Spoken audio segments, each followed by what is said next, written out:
So we can do the chanting straight away before our regular meditations and the Dharma talk.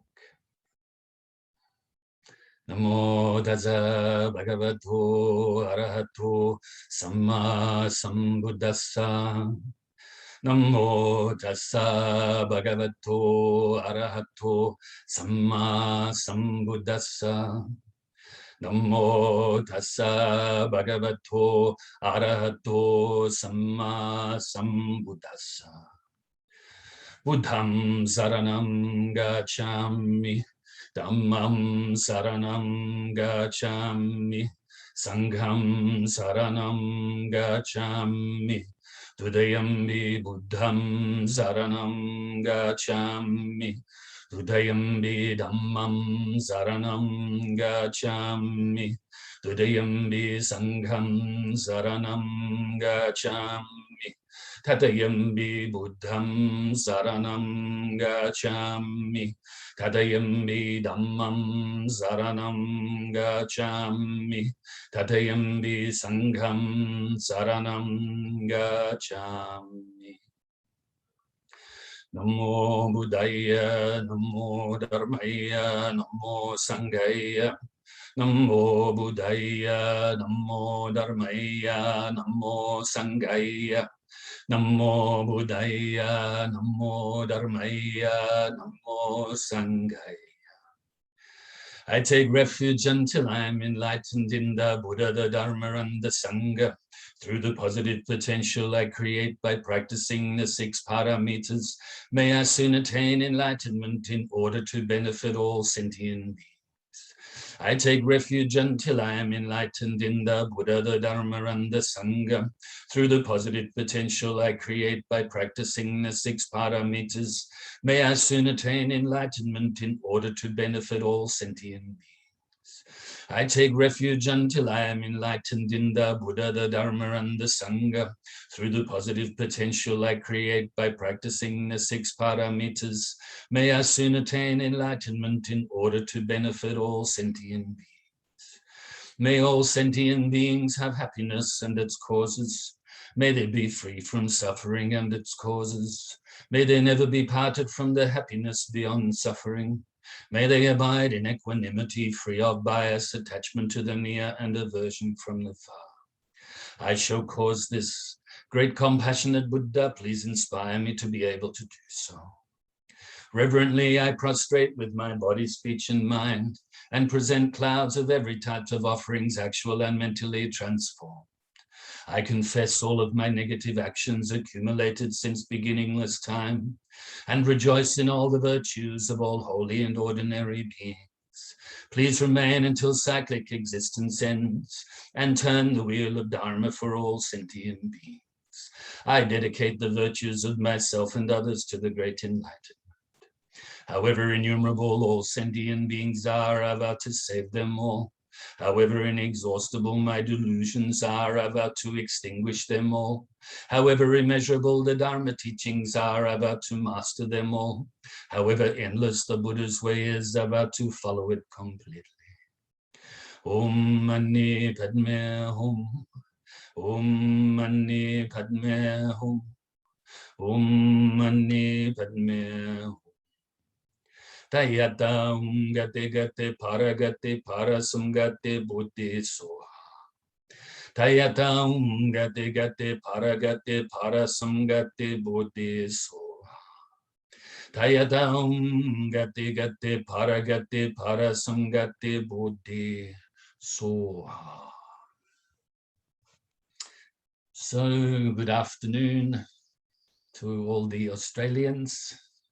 Maybe it's late morning or early afternoon in some of the Asian countries. And good morning, Hanukkah.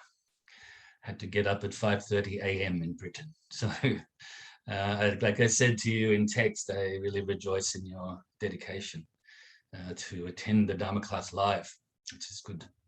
Really appreciate it. I hope your husband, Tim, doesn't mind you getting up so early too.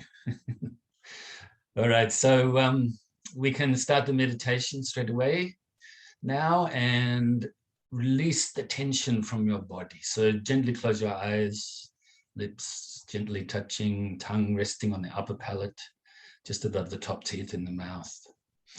And release whatever tension you can from your body, all the way from the tips of your toes to your shoulders, to the tips of your fingers, and then to the top of your head. So we'll take a short while to do this. And do it with an inner smile.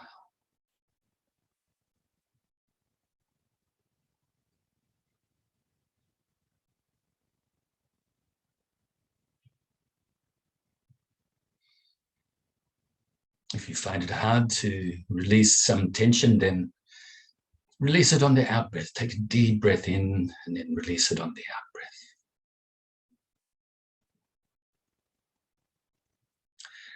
And now bring your focus to the tip of your nose initially. And we are meditating on the breath, the feeling of the breath as you breathe in your nose, all the way into your lungs and then back out again. Anapanasati, mindfulness of the breath.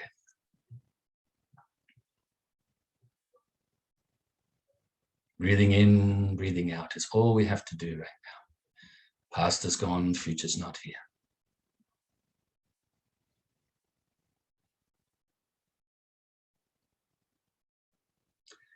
If you have any mental agitation, such as thoughts and the like, don't cling to them or grasp at them or try to forcefully push them away or even deny them.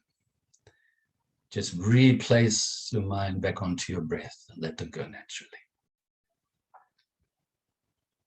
And if during this short session, your mind becomes dull, sleepy, then wake it up a little bit by refocusing on your breath more brightly.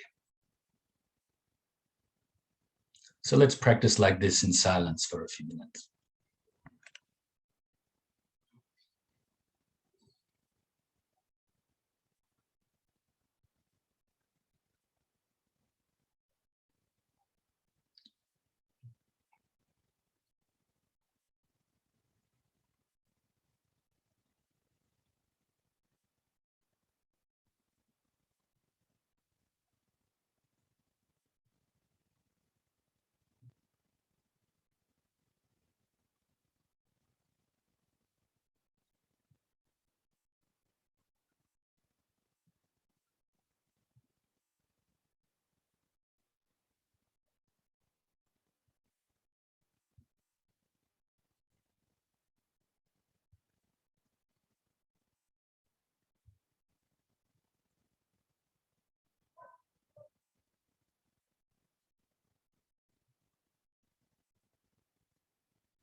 So now you can feel very pleased with yourself for engaging in the practice, and fill yourself with universal loving kindness, friendliness, appreciation, acceptance.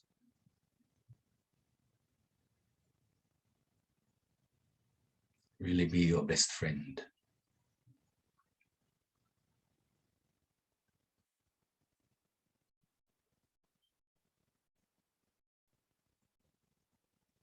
And fill yourself with so much loving kindness that it now overflows and radiates outwards to your family and friends, and fills them with universal loving kindness. May they be happy and free from suffering and be peaceful.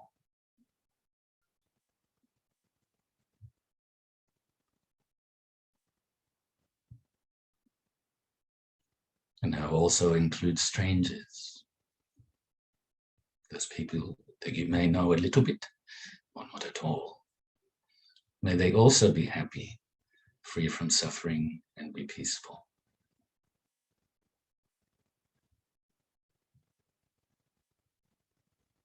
Also now include those you may regard as enemies, those people that you find irritating or difficult to deal with. May all of these people be happy, free from suffering, and be peaceful.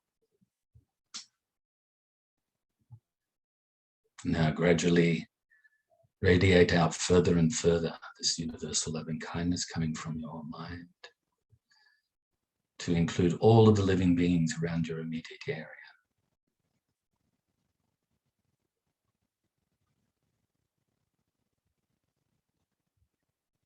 And throughout your state or county.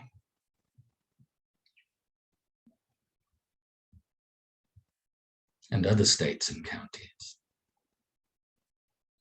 Throughout your whole country.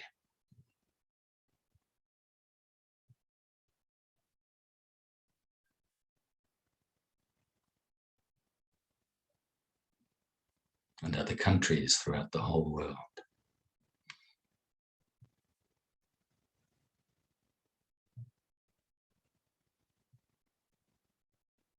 Throughout the whole solar system.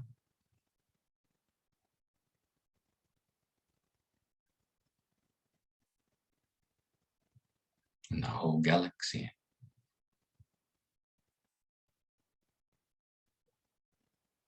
And the universe and beyond. Have your loving kindness radiate throughout infinite space. This universal loving kindness that originates in your heart mind. And also be present here and now to recite the dedication prayer. Due to this merit, may I soon attain the enlightened state of the Buddha, so that I may be able to liberate all sentient beings from their suffering. May the precious bodhicitta, not yet born, arise and grow. May that born have no decline, but increase forevermore. And may the precious view of shunyata, not yet born, arise and grow. May that born have no decline, but increase forevermore. And so now we can continue the commentary on the 6 paramitas, the 6 perfections of generosity, morality, patience, effort, concentration, and wisdom. Always try to remember them, you know, remember to practice them. Even if initially you have to just remember the one word, like I just spoke then, just so that you can remind yourself to practice them, especially during difficulties, during difficult times. You know, if you're finding it hard to practice, that's the time you need to practice. Okay, so what we are on to now, we're on to the 4th one, the effort, the paramita of effort, the virya paramita. It can also be called enthusiastic perseverance because it has the element of enthusiasm and joy as well as perseverance. But also we can use the word, which I'll use as well here now too, diligence. Okay, so they all mean the same thing. Okay, but anyway, so effort, diligence, enthusiastic perseverance. There are three types again. So today we'll speak about the first type, which is known as the armor-like diligence. It's armor-like because it protects us from engaging in unwholesome actions of the body, speech, and mind, and engaging in good actions, wholesome actions of body, speech, and mind. We protect our mind from being negative, just like in the Eightfold Path, the 4 great efforts, as we spoke about in detail before. Okay, so try not to be discouraged, when we're practicing these efforts. All of the Buddhas from the past, present, and future attained enlightenment due to being diligent.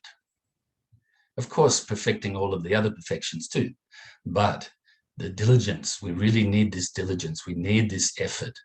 We need to develop and practice with enthusiasm and joy, not seeing it as a burden, which so often I think we do, especially when we have difficult times. Okay, so enthusiastic, joyful perseverance. It's important not to see it as an unpleasant duty, that we develop the joy in the practice. Quite often if people do thank me for giving Dharma teachings, I say something like, it's my pleasure and joyful duty. Okay, so it's not really a duty, but it's important when we're teaching the Dharma, when we're sharing the Dharma, however we do that, whether it's formally or informally, that we do with joy. Don't see it like a job, no, I've got to go to work again, type of thing. And also this relates to our practice too. When we're sitting on the cushion, meditating or studying, and then absorbing the mind with our understanding of what it is we're studying. As we do this, do with joy, do with enthusiasm. What else have I written for myself? When understood profoundly, this joy, this enthusiastic perseverance, then the joy and enthusiasm arise naturally, spontaneously. But at the moment, we may have to make an effort to have this enthusiastic effort, okay? So the first one, like I said, is armor-like diligence. This is also includes avoiding unwholesome actions of body, speech, and mind. The next diligence that we'll talk about, or effort we'll talk about next week, is diligence of right action and generating the wholesome. And then we have the diligence of constant and consistent joy and enthusiasm in the practice. Also includes bodhicitta, so benefiting others, making the effort to benefit others, and even putting others above yourself. Now, when I've mentioned this in the past, some people have questioned and said, oh, but how can I put others above myself? Actually, what you're doing is transforming your mind to be more equanimous, actually, because so many lifetimes we put ourselves above others. Now we want to work to undo that, okay? That's self-centeredness, that's selfishness, that's the belief in the self. And you'll never get to develop the true wisdom if we continue to do that, okay? So put others above yourself. They are more important when it comes to our undoing the knots in our Dharma practice. Also, like I mentioned, the 4 great efforts and more, because this paramita, like I said, includes the bodhicitta, the great altruistic intention. It's not just about your mind being, freeing your mind from the unwholesome and filling it with the wholesome. It's not just that. It's part of the practice. But also we need to make great effort in practicing the bodhicitta, accumulating vast amounts of merit, and therefore creating the conditions for us to be able to develop this supreme wisdom and immeasurable compassion. And then we're able to prepare the mind for this. But at the moment, we need to really undo the knots. We need to develop this bodhicitta and practice all of the other practices that we engage in, whether it's meditation, whether that's active meditation or sitting meditation, then and the other practices that we may engage in as well. We have to make the effort to do this right now. and maybe even forcing ourselves a little bit, okay, until it starts to become more natural for us. We start to experience the joy and the enthusiasm in the practice more naturally, more spontaneously. Okay, so don't be discouraged in the practice. Remember, discouragement or self-disparagement, this is a form of laziness in Buddhism. It's kind of like old habits. We get discouraged, even sometimes if we contemplate the Buddhas, the Bodhisattvas, the great masters throughout the ages, and maybe even read about their good qualities and how they were able to deal with so much difficulty on their path to enlightenment. Maybe we look at that and say, I'm not good enough to do that. Don't be discouraged by that. Actually, do the opposite, or be inspired by that, because you yourself can achieve this. You can achieve the same qualities. The enlightened mind that you can unveil is none other than the enlightened mind of the Buddhas. Okay, not the same one, because obviously you're a different living being right now, but they have the same qualities. Maybe we speak about different Buddhas, Bodhisattvas, and great masters have different characteristics, but that's really for our learning, isn't it? This in so-called Buddha nature or enlightened mind, actually it doesn't have characteristics. There's no characteristics. If you can read my Facebook page, read the posts on there, not just the ones I write, but the ones that I've edited, for instance, recently, the Diamond Sutra, posting that. I tend to post one post from the Theravada tradition, especially from Dhammapada, sayings of the Buddha, and also Mahayana or Vajrayana teaching as well. And at the moment, I'm posting from the Diamond Sutra. Have a look in there, okay? Have a look at that, even if it does your head in, even if you can't understand it yet, okay? Buddhas don't have characteristics. So we can, that's why the Buddha calls them characteristics, just using the word, so we can understand. Okay, so it's all beyond that. What else did I write here? Avoid the unwholesome, I mentioned before. Make the effort in the right direction and purify negative karma that we have developed and created in the past. And purify that so that we don't experience it again in the future. Okay, we don't experience either the results now, or the results will ripen much smaller, okay, than they would if we didn't purify.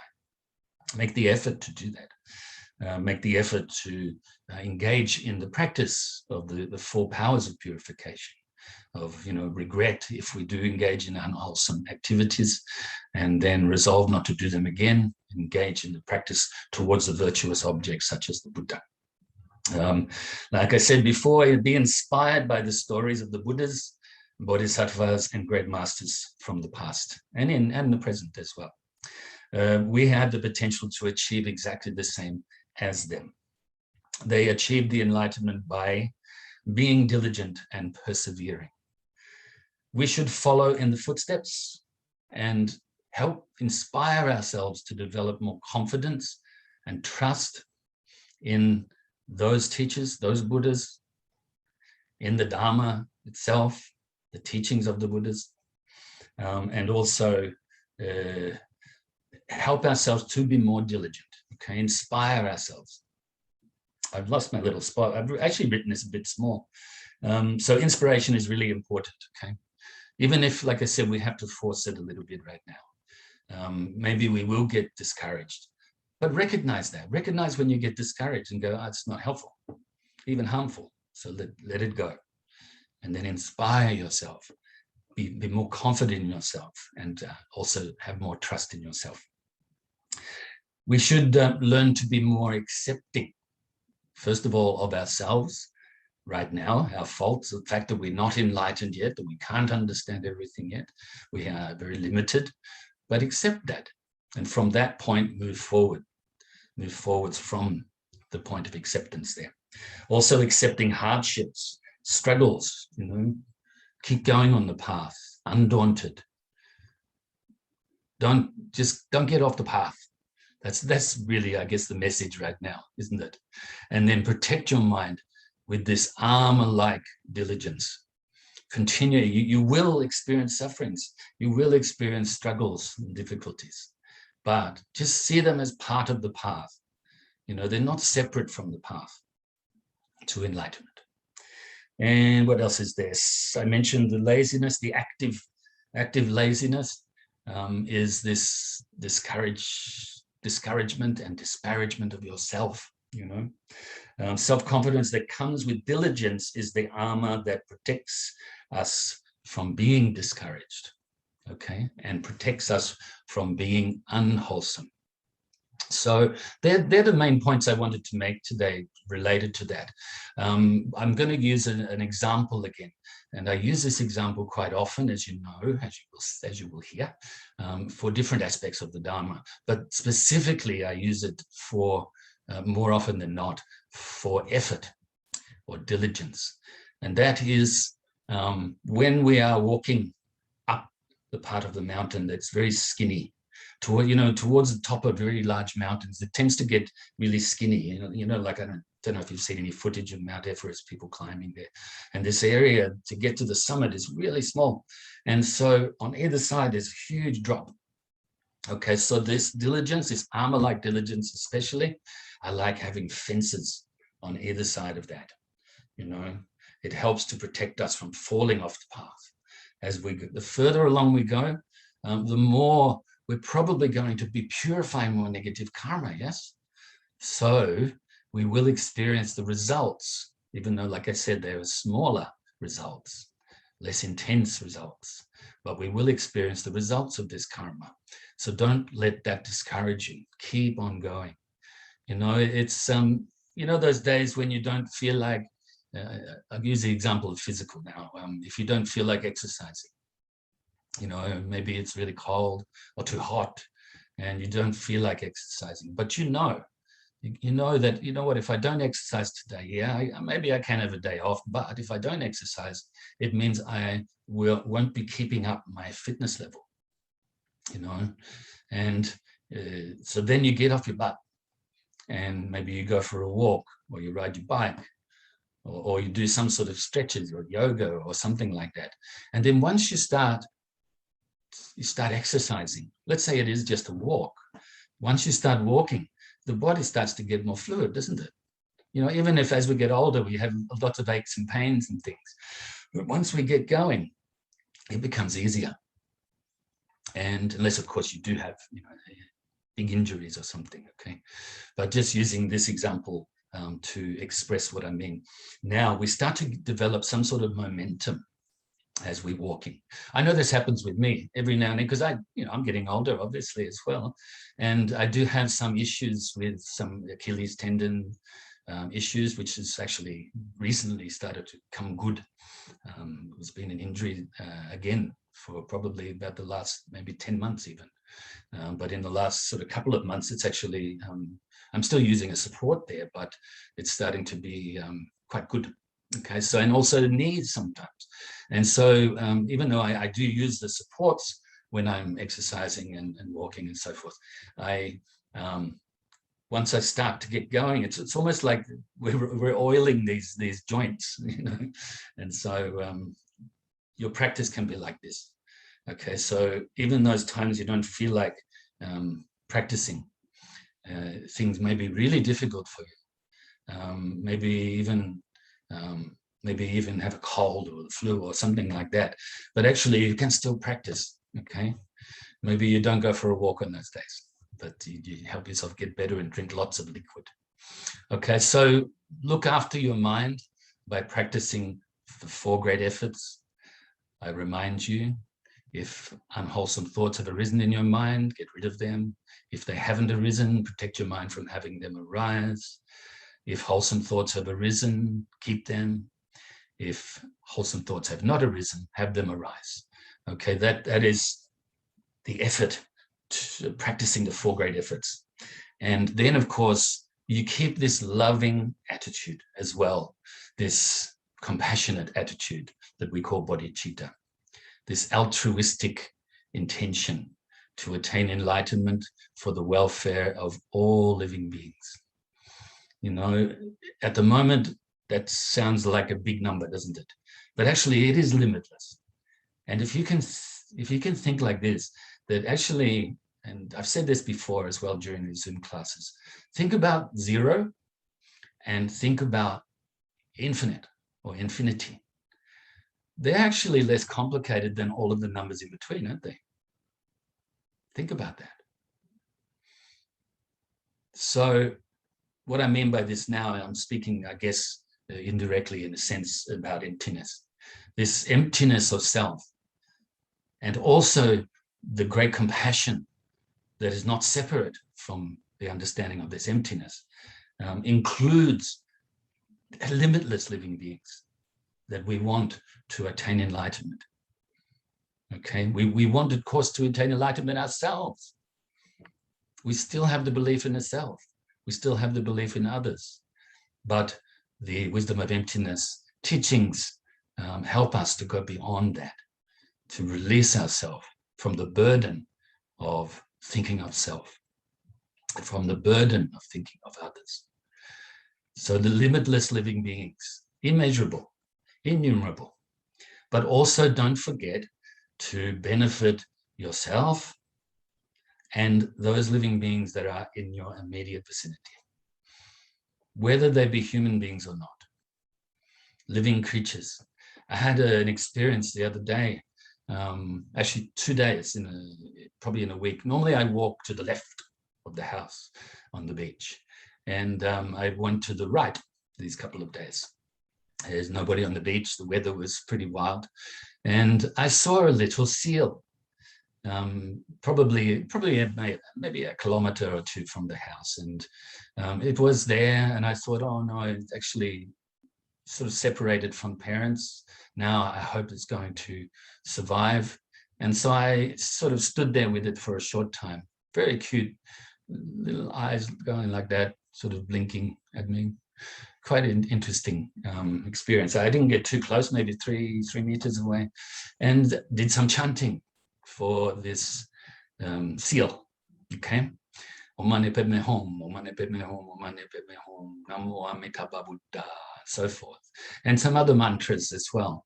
Now, what I thought, and this, I'm not saying I'm good or anything, and I do really hope this brought benefit. I definitely know that it relaxed the seal, made it less fearful, and then maybe in some future life, or right now, it's going to leave some imprints on that seal's mind. Those sounds, those mantras, those prayers, if you want, and sometime in the future, they can ripen into compassion and ripen into wisdom, you know, and the unification of this for what in this life is a seal, but future life, human being, good condition, in contact with the Dhamma, you know.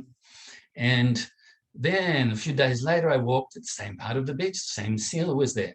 In fact, it actually shocked me a fraction, because maybe I shocked it as well. I didn't even know it was going to be there. And all of a sudden I heard, oh, you know, they bark a little bit like a dog, a little bit, you know, and this seal, so then it moved away a little bit. And so I did the same thing. I just stayed in the position I was in, smile, speaking with a, you know, gentle voice, and did the mantras for the seal. And the seal turned around and looked at me again.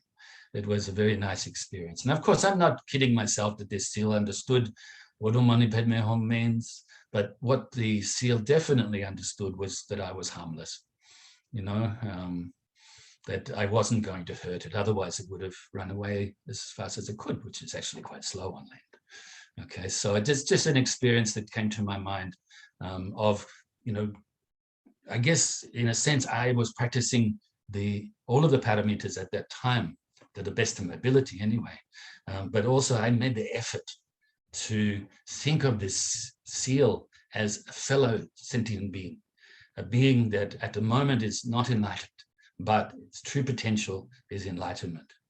And even those living beings as well, advance onto this now, those ones you don't like, you know, we have this nice, make the effort to have nice feelings about them, and realize that they too can attain full enlightenment. Okay, so that is the discussion at the moment, today for Armour-Like diligence, the first type of enthusiastic effort. Okay, so I know that we're under a minute now, maybe about 30 or 40 seconds to go. So practice well, or first of all, I should say, study, hear the Dharma, best of your ability, contemplate it, investigate, analyze it, come to some understanding, then absorb your mind with it, and then practice it in your daily lives. Okay, so I rejoice in your goodness as always, and I rejoice in your efforts, and especially having to get up at 5:30 in the morning there in Britain, but also the effort to even turn the computer on. Okay, so all the best. Keep safe.